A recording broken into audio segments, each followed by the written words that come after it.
తెలంగాణకు వడగాలుల ముప్పు పొంచి ఉంది. ప్రధానంగా 13 జిల్లాల్లో తీవ్రమైన వడగాలులు నమోదయ్యే అవకాశాలున్నాయని ప్రకృతి విపత్తుల నిర్వహణ విభాగం అధికారులు అంచనా వేస్తున్నారు. ఈ నెలతో పాటు జూన్లోనూ పరిస్థితి కఠినంగా ఉండనుందని ప్రకృతి విపత్తుల నిర్వహణ విభాగం అంచనా వేస్తోంది.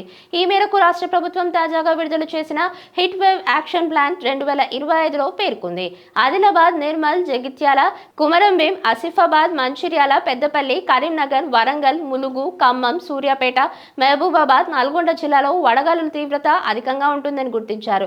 గడిచిన 11 ఏళ్లలో మంచిర్యాల, జగిత్యాల, పెద్దపల్లి, సూర్యాపేట, నల్గొండ జిల్లాలో సగటున 10 కంటే ఎక్కువ రోజులు వడగాలులు వీచాయి. మిగిలిన జిల్లాలో సగటున 5 నుంచి 9 రోజుల మధ్య నమోదయ్యాయి. రాష్ట్రంలో 2015లో అత్యధికంగా 358 రోజులు వడగాలులు నమోదు కాగా 541 మరణాలు సంభవించాయి. 2016లో 488 రోజులకు 324 మరణాలు, 2017లో 89 రోజులకు 108, 2019లో 161 రోజులకు 64 మరణాలు చోటు చేసుకున్నాయి. 2013లో 516 మంది ప్రాణాలు విడిచారు. గత ఏడాది 10 మంది మరణించారు.